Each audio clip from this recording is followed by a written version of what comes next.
Hey Book Dragons, I'm back to do the second half of my July reading wrap-up. So I'm actually going to do this reverse that I normally do because I'm filming this a bit early. I'm filming this on July 28th and obviously the end of the month hasn't hit yet, but I have a bunch of reading I can do this weekend for Aurelium, so I'm actually going to film this probably like Sunday night or Monday. But I want to do the first half of my reading wrap-up and then I'm going to give you guys my stats and then I'll do the books I read in the last weekend just so we can all keep it in one place. So yeah, let's get into it.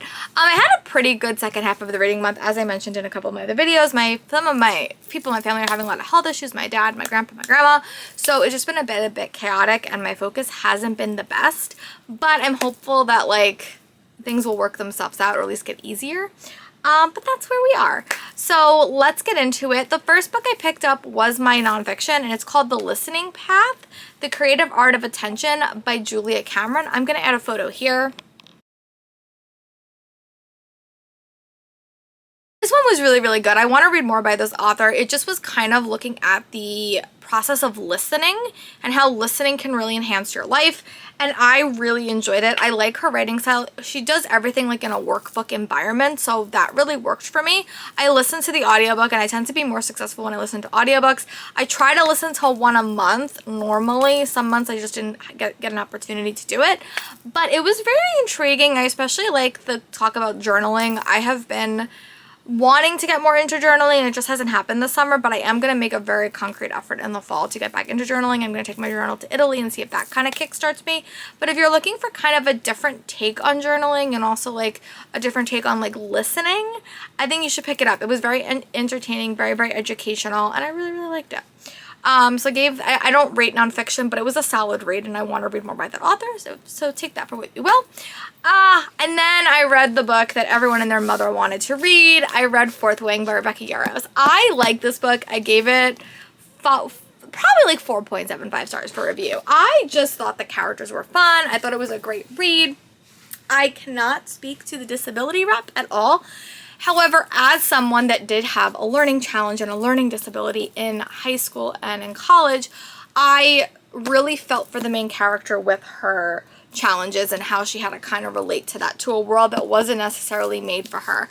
I think the characters in this book were the highlight. I love the dragon riders. I don't think the plot, other than the very end where there was a plot twist that I didn't see coming that I really felt like was really unique. But I did enjoy it. Again, I have said in the past, love to hate relationships are probably my least favorite trope, but this one grew on me. I think there was a lot of plot elements in this story that did work for me, but overall the plot wasn't like my favorite. I thought the characters were the highlight. I always struggle with love triangles because I always fall for the wrong character. If you want to see like my in the moment reactions, I do have a vlog on my channel, and I also on TikTok did vlog the whole thing, so I'll link those below. But I just had a really good time with this book. I read it in like a week. It was a fun time. I enjoyed it. I really am excited for Iron Flame. And considering this book had so many elements working against it for me as like a reader, I don't like military settings. I don't like love triangles. I enjoyed it. I thought it was solid, and I'm really excited for Iron Flame. But I definitely felt like there was some writing choices that didn't really work for me, and I felt like there was a lot of emotional moments that the author missed. But I am really excited for book 2. I gave it, I'm going to just call it 5 stars. It's probably like 4.75 stars. And I really liked it. So take that for what it's worth. I know everyone has an opinion. People are saying the rep is not good. I can't speak to that. But as somebody that has struggled her whole life with learning challenges, that part of the book I like connected to on a lot of ways. So just take that for what it's worth. But again, I always say go into every hype book with lower expectations and then you're not disappointed. And then I did like a reading challenge where I read a couple of books that people picked for me. That vlog is going up, I think, when I'm in Italy, so keep an eye out for that. So the first book I picked up was The Thursday Murder Club by Richard Osman. This is the book rec I got from Megwood Books, and I enjoyed it. I gave it 3 stars. I don't think it was my favorite book ever, but I think it's just because I didn't feel that connected to the characters. This is a cozy mystery set at a retirement village where 4 characters kind of have to team up to like save the day, and it was fun. I enjoyed it. I don't think the characters really captured me as much as I was expecting. There was also a lot of them, and I think it was hard to feel that connected to the characters, so I only gave this book 3 stars, but I still want to check out the rest of the series, and I am going to pick up the audio, so take that for what it's worth. The next book that I picked up was The Whispering Dead. I got this from Leandra from the TBR Zone. I will have her linked in that other video. I really, really love this one. I read a Darcy Coates earlier this month and enjoyed it. This is her cozy mystery, cozy horror. But you basically follow this main character named Kira who winds up not having any memory. She can see ghosts. She's kind of taken into this small town and she kind of has to use her powers that she didn't know she has to kind of save the day and kind of uncover why this ghost is haunting it. And I enjoyed this. I gave it 4.5 stars. It felt like I was reading an episode of Buffy, or it felt like I was reading like a TV show. I thought the characters were super fun. I think the world building could use some work, but I definitely am excited for book 2, and even so I put it on a TBR for next month, so I hope I get to it. But I like this story quite a bit. It definitely gave me Buffy the Vampire Slayer vibes, which I think we can all agree is really, really important. So this was one that I really did enjoy, and I'm hopeful that I will like the rest of the series going forward, and the world building will keep going. But I did really like Darcy Coates' writing style, so I might have to check out her horror. If you have read her horror and can pick out books that are not as scary and like gross, I would appreciate it, because this book worked for me, and also her new YA worked for me. But I'm always looking for more racks. Thank you, Leander, for this rack, because I didn't know it was cozy horror, which I didn't even know was a thing. And then the next book that I picked up was Ghosted by Amanda Quain. This is the one I also got from Wednesday Books. I got this from ALA. I really like this one. It is her first book in a Northanger Abbey series. Now, again, I kind of said this going in with a couple of the other ones. I do not know this retelling. I do not know Northanger Abbey. I've never read it. But as a solid, like, contemporary book, I think it was great. I really like the characters. You basically follow this one character. It's not dual point of view, and you know how I feel about that. I prefer my contemporaries to be dual point of view, but you follow these two characters. They basically go to school at the most haunted campus. Hattie is the headmistress's daughter, and she really doesn't like ghosts. She doesn't think they're real. Her dad was very invested, and she kind of put it on the back seat. And then you follow this new character named Kit, who is a ghost hunter, and they're kind of forced to do this journalistic project together, and they kind of have to kind of face their demons together. I really, really liked it. Definitely would be friends to more. I enjoyed it. It's definitely more of a contemporary novel. If you're going into this thinking you're gonna get ghosts, you're gonna get a mystery, not what's happening. But it does deal with a lot of harder topics like friendship dynamics and grief and figuring out what you're going to do next year, and a lot of self-discovery stuff. There is like a brief, I just wish there was more of the journalistic elements to the story, and I'm curious where book 2 and 3 are going to go. There's also a lot of like side characters that have a bunch of diversity that I would be even more in seeing. But I enjoyed it. I gave it 4 stars. I definitely want to go back and read her Georgie Darcy series, because I do know Pride and Prejudice, so I can't say if this is like a very solid adaptation, but I really enjoyed it. And I gave it 4 stars for review. And then I wound up DNFing a book, and I never DNF, but I DNF'd Rosewood: A Midsummer Meet Cute by Shanavi Discoop. I can never say the name. And I don't know how I felt about this book. I think this was doing a lot of things, and none of the things really worked for me. I felt super disconnected from the characters. It was only like a 300-page book, and I think I got like 100 pages in. Like, I just don't care.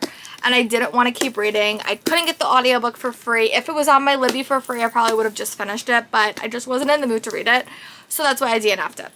And yeah, that is where we are right now. You will see me probably Sunday night or Monday wrapping up the rest of the books that I read in the month of July and giving you guys my stats. But yeah, all right, for you guys it will be like a minute. For me, it'll be a few days. Bye. Hey friends, I'm back. So I'm here to do the second half of this video now that it is officially August. So let's go through the stats, just because I like to do stats. I know it makes people nervous sometimes, but I actually like stats. So overall, in the month of July, I read 19 books. I read 5,740 pages. Average page count was 185 pages a day, which I think is pretty good. My pages count is always higher in the summer because I literally, like, most days just read all day. Average page count is 302. My most read drama is romance, which it actually is a little bit different. I normally read a lot more fantasy, but I have been reading a lot of romance this year, or this month especially. Book would rep 11, and books from authors I read before is 10, which I have read. I haven't had a whole lot of new authors this month, so. Star rating, I had 6 5-star books, 1 4.5 star, 7 4-star, 1 3.5 star, and 1 3-star, and I had 1 DNF that I remember. Let's see if it says that. Yeah, I also remember I had 1 DNF for an average star rating of 3.63. I read 8 new releases. A lot of those came from ALA. 7 backlist and 3 from last year. I read 12 physical, 5 audio, and 1 ebook. I started 9 series. I continued in 3. I completed 1. I caught up on 2, and I read 3 standalones. I read 5 arcs. Again, a lot of those came from ALA. Audible, I read 1. KU, I didn't read any this month. Library, I read 4. NetGalley, I had 0. Owned, I read 8.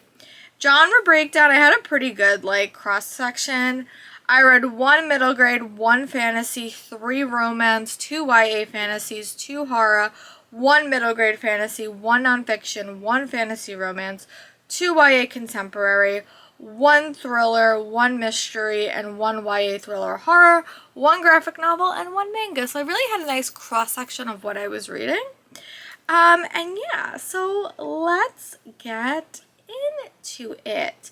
The first book that I read was from the library. I actually had a physical copy, but I just returned it, and it is The Night Swim by Megan Golden, and I gave this 4 stars for review. I will attach a photo here or in somewhere.